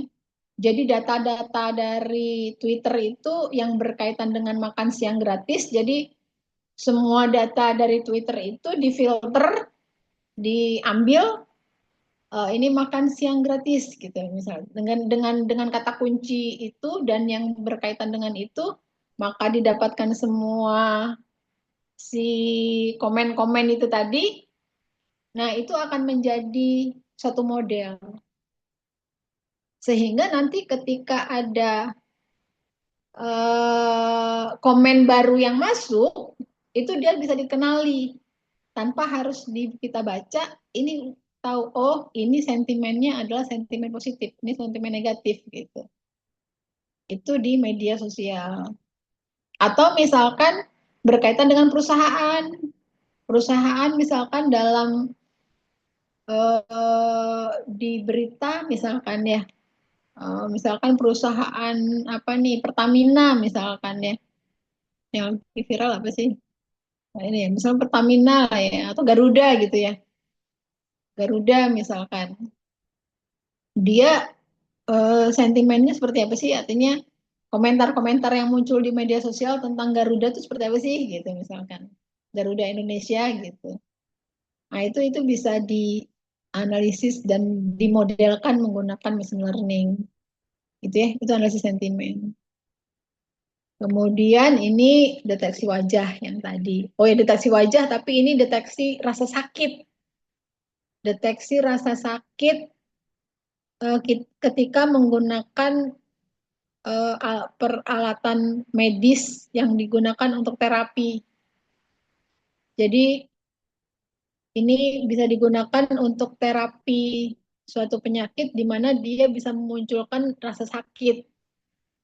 Nah, tapi kita eh, eh, si alat itu bisa mendeteksi kan kalau orang sakit itu kan wajahnya beda ya. Orang sakit dengan tidak sakit gitu. Tapi sejauh mana tingkat rasa sakit itu, jadi ketika wajahnya itu menunjukkan dia itu sangat sakit gitu, maka si alat itu dia akan menyetop si terapinya itu gitu loh.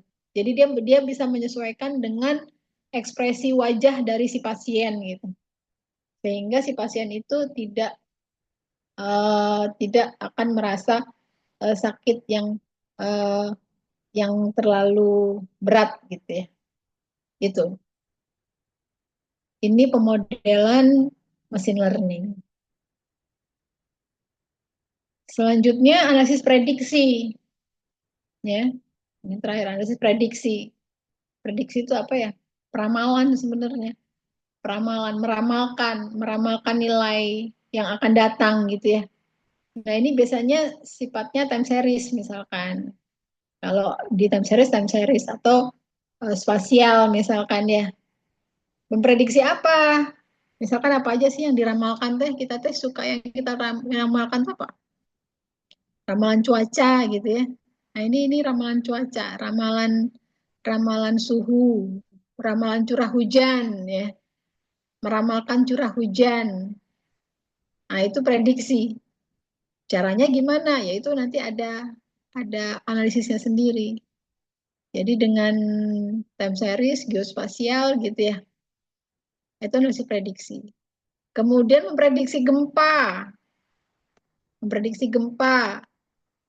memprediksi harga saham gitu misalnya. Nah, ini analisis prediksi. Ya, itu semua adalah alat analisis statistik yang bisa kita lakukan. Nanti bergantung dari tujuan dari penelitian yang akan dilakukan. Nah, selanjutnya ketika kita sudah melakukan analisis, sudah dapat hasil, maka apa yang harus kita lakukan? Kita melakukan interpretasi dan pelaporan hasil dan publikasi. Ini runutannya. Jadi sudah dapat hasil, ya tuliskan. Tuliskannya dalam bentuk apa? Ya pelaporan. Setelah pelaporan, kalau dibutuhkan publikasi, tuliskan dalam publikasi. Publikasinya bisa kemana? Bisa ke Scopus gitu ya, bisa ke Web of Science gitu misalkan, atau bisa ke Taylor and Francis gitu ya, bisa ke situ ya publikasinya. Nah, ini sekarang sudah menjadi tuntutan sebenarnya publikasi ini ya, bahwa kita memang dituntut saat ini untuk bisa melakukan publikasi ya, berkaitan dengan kinerja misalkan ya. Kalau nggak melakukan publikasi, kinerjanya tidak baik gitu misalkan ya. Itu. Nah, ini contoh-contoh paper. Ini sayangnya saya belum berhasil untuk mengelingkan ini supaya bisa langsung diklik gitu ya. Ini beberapa paper eh, yang pernah saya lakukan gitu ya. Ini misalkan untuk evaluasi hasil pembelajaran di diklat menggunakan desain pretest dan posttest. Ini analisis membandingkan yang tadi itu data berpasangan, pretest dan posttest. Kemudian pemodelan proporsi menggunakan pengeluaran rumah tangga di kota Jayapura dengan regresi kuantil. Nah, ini dengan regresi. dia melakukan hubungan, yaitu proporsi pengeluaran makanan rumah tangga di kota Jayapura, ya. Tapi ini regresinya regresi kuantil, ini yang sudah lebih berkembang lagi. Itu kemudian ada di sini analisis statistik untuk menentukan pengaruh kemagnetan dan fraksi. Ini saya menulis dengan teman dari Biominerba kalau tidak salah. Ini eksperimen. Ini bentuknya eksperimen untuk melihat pengaruh, ya, pengaruh kemagnetan. Kemudian ini analisis time series yang tadi itu meramalkan, memprediksi, yaitu meramalkan tunggakan tagihan pelanggan, ya, pelanggan listrik ini teh menggunakan Arvima. Ini time series. Kemudian ini saya pernah melakukan juga untuk memprediksi harga saham, ya. Ini yang COVID memprediksi apa ini memprediksi apa namanya banyaknya COVID, ya, jumlah COVID. Kemudian kalau yang prediksi harga saham yang tadi ini juga saya pernah melakukan juga di sini. Kayaknya ini nggak bisa diklik, ya. Mau nanti bolak-balik. Nah, itu contoh-contoh paper yang berkaitan dengan analisis statistiknya. Selanjutnya, ini sebenarnya ingin ditunjukkan satu persatu sih, tapi sepertinya waktunya tidak memungkinkan, ya. Nanti mungkin kesempatan yang lain bisa kita diskusi lebih lanjut. Untuk eh, sesi ini mungkin saya cukupkan sampai di sini. Terima kasih atas perhatiannya, dan selanjutnya saya kembalikan ke Umi. Mangga Umi.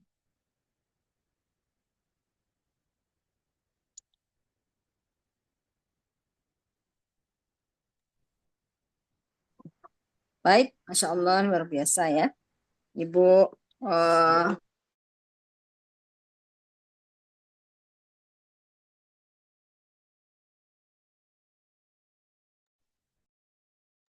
ya audionya otomatis ketutup ya, Afwan. Ya, baik silahkan Bapak Ibu jika ada pertanyaan langsung dibuka mute-nya. Dan insya Allah sudah dibuka ya oleh host. Langsung jika mau secara lisan, raise hand terlebih dahulu. Atau mungkin bisa langsung lewat fitur chat. Silahkan. Ya, silahkan Ibu. Ibu siapa nih? Nah, sudah nampak ya Ibu yang raise hand? Baik, Assalamualaikum warahmatullahi wabarakatuh. Waalaikumsalam warahmatullahi wabarakatuh. Mohon izin bertanya, Prof. Ya, Ibu. Ini jadi yang mau saya tanyakan, saya kan lagi melakukan penelitian ya, Ya. Bu, untuk metode pembelajaran yang nanti dampaknya adalah untuk meningkatkan kesehatan mental gitu. Tapi memang kan karena kesehatan mental itu dalam jurnal itu susah untuk saya belum dapat yang langsung tentang kesehatan mental. Jadi kemarin saya ubah menjadi kecerdasan emosional. Nah, kira-kira untuk penelitian statistiknya sendiri itu saya apa aja kira-kira yang perlu digunakan gitu loh, Bu. Ya, Dok.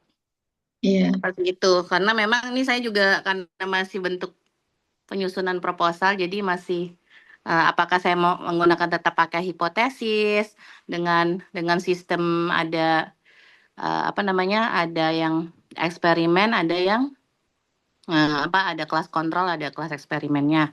Atau sebenarnya sebaiknya semuanya dibuat eksperimen, apakah bisa seperti itu atau bagaimana?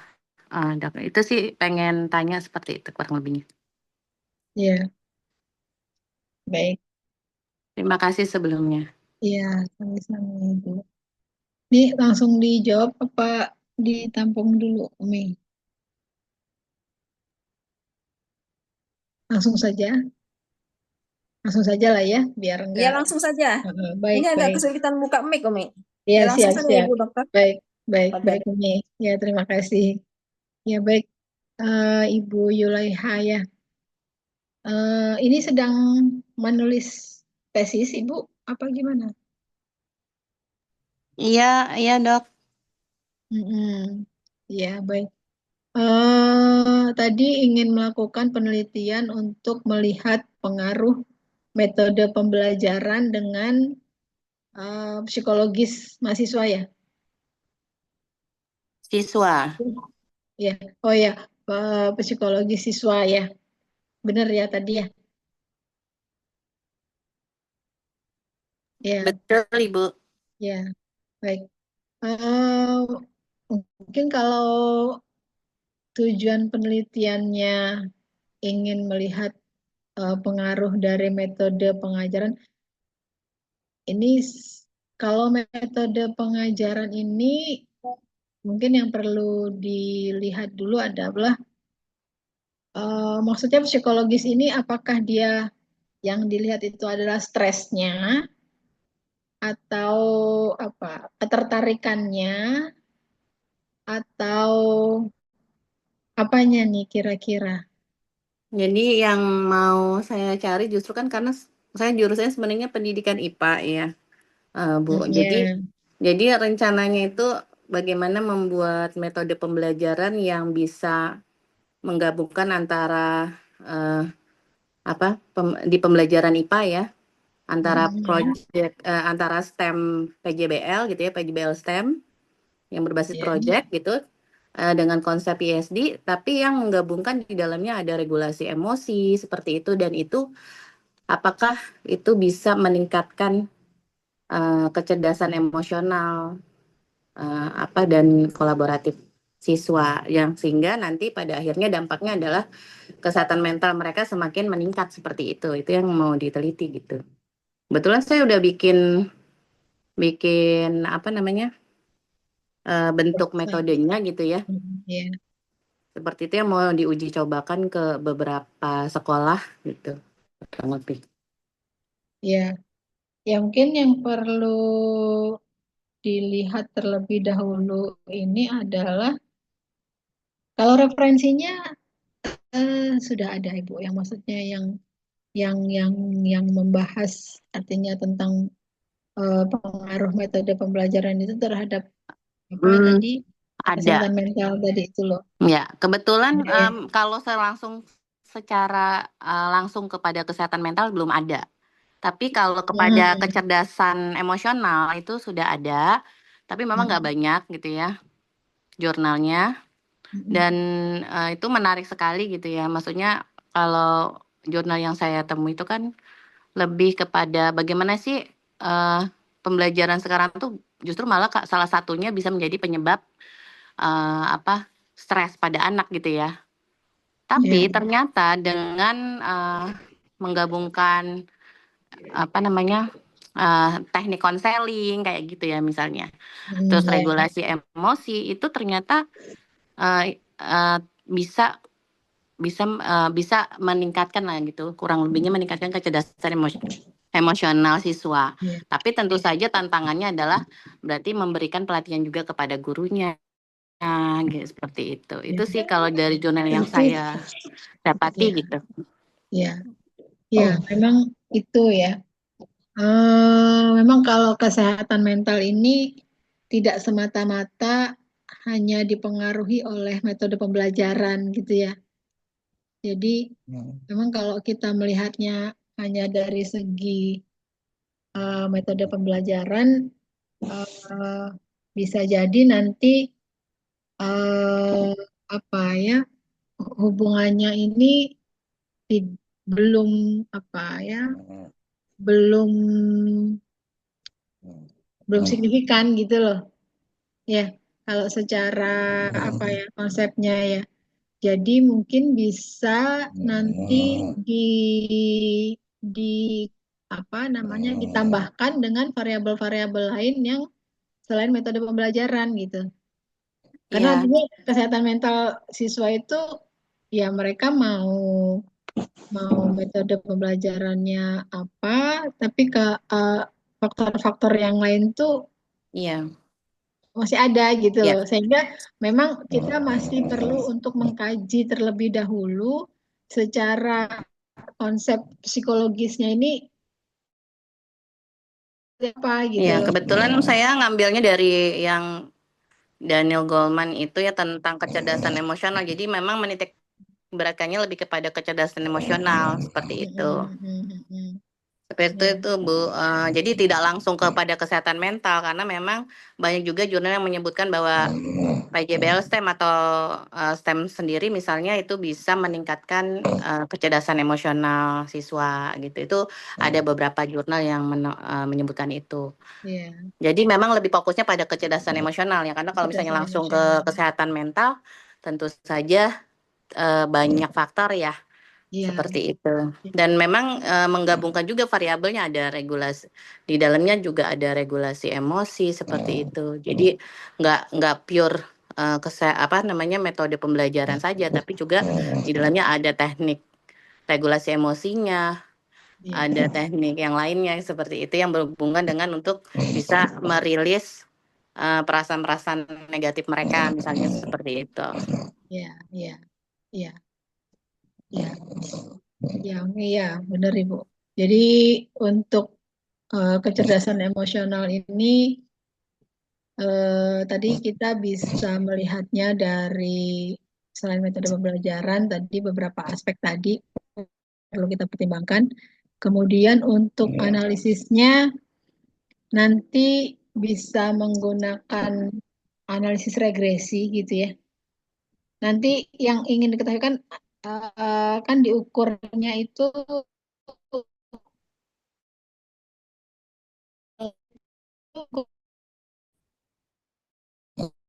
Pakai skala Likert, pakai apa yang Daniel Goleman itu lah Bu. Jadi yang uh, ada 5 tahapan, 5 hal yang dites seperti itu. Jadi pakai kuesioner.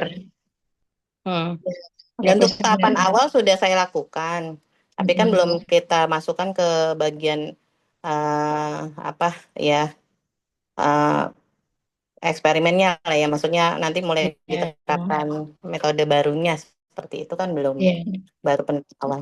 ya, ya, Berarti lebih ke regresi ya, Bu? Atau bagaimana itu lebih tepatnya? Menggunakan apa ya. seperti itu? Nanti bisa menggunakan regresi, hanya masih harus dilihat lebih lanjut ya Bu ya. Artinya apakah nanti variabel-variabel yang mempengaruhi ini apakah bisa diukur secara langsung apa tidak? Artinya misalkan seperti tadi yang berpengaruh itu kan metode pembelajaran gitu ya.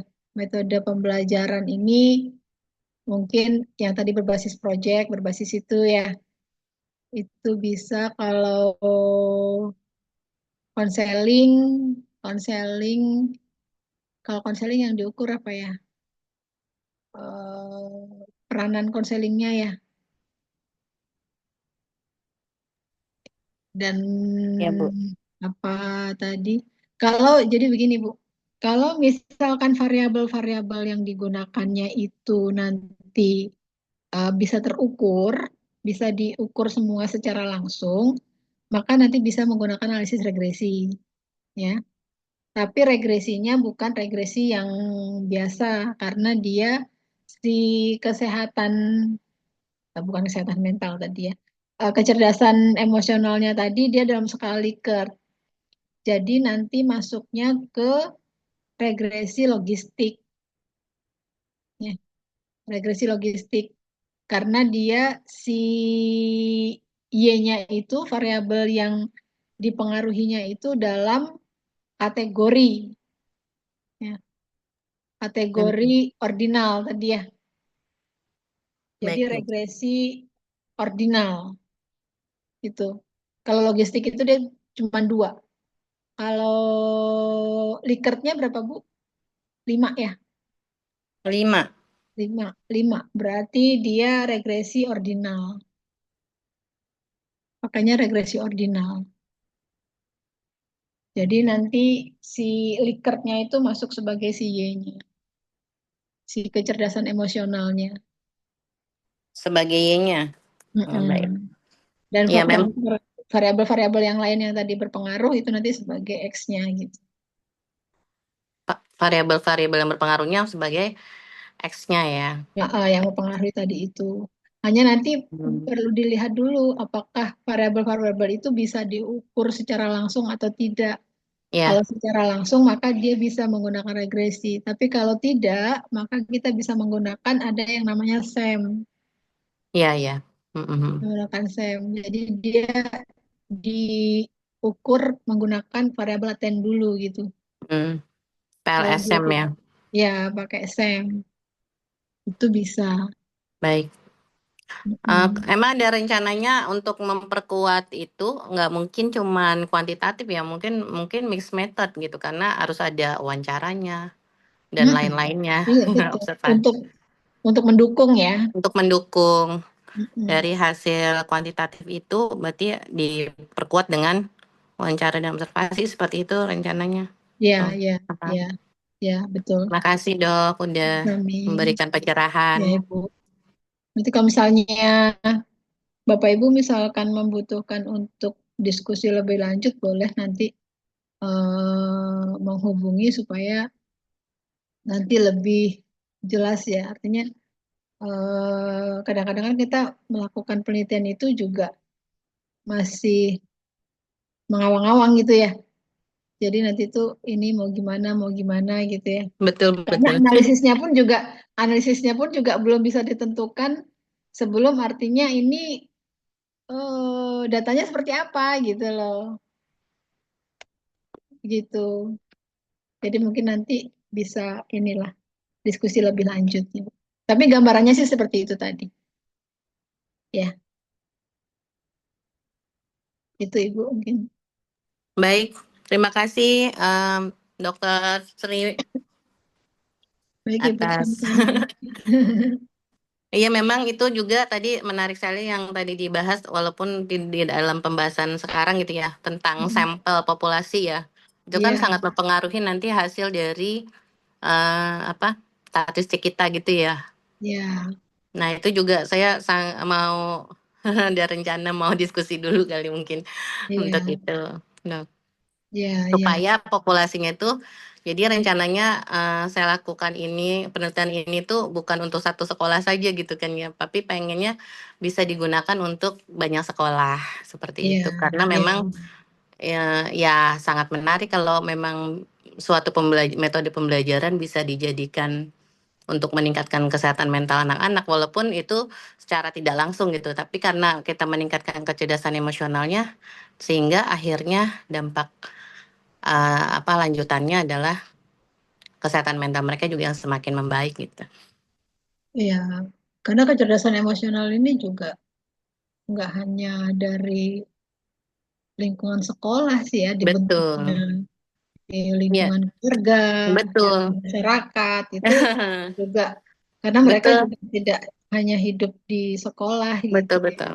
Itu juga Ya, ya, kita lihat betul sekali, sepakat sekali karena memang saya juga lagi kompleks itu. bikin penelitiannya seperti itu. Jadi banyak yang dilakukan karena orang tua juga harus diajak untuk meregulasi, belajar regulasi emosi. Justru malah sebenarnya yang paling berpengaruh itu Orang kalau tua, orang tua lingkungan di keluarga iya. seperti ini. Iya, alhamdulillah ini lagi melakukan penelitian di satu sekolah kalau ini ya. Jadi Ya, saya melakukan tiga-tiganya. Jadi ya, untuk orang ya, tua kita berikan ya, juga gitu kan, bagaimana mereka bisa merilis emosi mereka gitu ya. Terus yang kedua pelatihan gurunya juga. Jadi yang metode ini mau diuji cobakan. Yang ya, ketiganya baru melihat hasil dari kepada siswa seperti itu. Ini mohon doanya biar penelitiannya ya. bisa maksimal. Amin, amin, amin. Semangat Ibu pokoknya mah. Semangat, amin. Luar biasa ini. Mudah-mudahan jadi sumbangsi buat negara Iya, di amin. dunia pendidikan, insya Allah. Iya. Terima kasih Bu. Ini saya nanti izin save nomor WA ya Bu. Siap, siap, siap. Boleh Ibu Mangga. Ya. Oke, terima kasih Bu Yulaiha. Dipersilakan kepada Bapak Ibu yang masih ada mau diskusi, mau didiskusikan dengan pemateri kita, narasumber. Silahkan.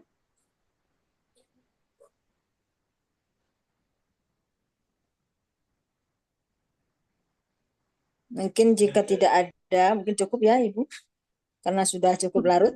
Siap, siap Ibu. Baik. Baiklah, kita tutup Terima kasih. membaca doa kafaratul majelis. Subhanakallahumma bihamdik asyhadu an la ilaha illa anta astaghfiruka wa atubu ilaik. Jazakumullahu khairan. Wabil khusus kepada Ibu pemateri, Ibu Dr. Sri Winarni. Semoga materinya akan bermanfaat dan menjadi jariah ya bagi kita semua. Dan bagi Umi walaupun masih PP nih ya, tahu PP ya Bu ya? Apa itu Umi? Pelangak itu istilah Umi itu. Umi benar-benar baru belajar mendengar yang kalau soal-soal beginian. Pak Iya, Dokter iya. kita taruh ya ke masalahnya ke Ibu. Ya, tapi insya Allah lah Umi yakin insya Allah suatu hari ada manfaatnya ya. Iya, iya, iya. Mungkin aja Amin. terus bersama terus menulis dan Iya. menulis terus. Ya, Insya Allah baik. suatu saat menjadi seorang penulis. Amin. Ya, ada apa closing statement mungkin Ibu silahkan. Ya, ya mungkin dari saya closingnya, Bapak Ibu ketika akan melakukan penelitian dan harus melakukan analisis statistik itu eh, apa tidak perlu merasa bahwa analisis statistik itu sulit gitu ya, sulit dan apa eh, tidak bisa gitu ya, tidak perlu merasa seperti itu. Tapi yang penting Bapak Ibu paham apa yang akan dilakukan. Dan untuk analisis itu sekarang kita juga sudah ada software gitu ya. Dan untuk menentukan apa itu analisisnya juga kita bisa mengkomunikasikannya dengan yang lebih paham gitu ya dari orang statistiknya gitu. Jadi Bapak Ibu tidak perlu berpatah semangat ketika harus melakukan penelitian dengan analisis statistik ini. eh, Kita bisa apa bersinergi lah ya dengan apa dengan orang statistik dan apa namanya peneliti gitu ya. Mungkin itu Umi. Ya, ya betul sekali. Tadi sebenarnya pengen request yang dengan versi cerita dong gitu, tapi karena keterbatasan waktu ya, semoga Iya, bisa lain kali deh berkisah iya, tentang statistik. Kalau iya, Umi terang aja, Ibu Dokter, statistik iya. itu sesuatu yang menakutkan tadinya. Benar, jujur. Iya, iya memang seperti itu Umi. Dengar cerita tadi kok asik gitu ya. Iya, Kayak iya, iya. anak PAUD deh. Baik, Iya, mungkin iya. begitu saja ya teman-teman, Ya, baik para Umi, terima Bapak Ibu kasih dokter. Bapak Ibu Ya, semuanya. Mohon maaf jika ada insya kekurangan. Allah. Ya, baik dari saya. Kembalikan lagi kepada host ya. Ya, baik.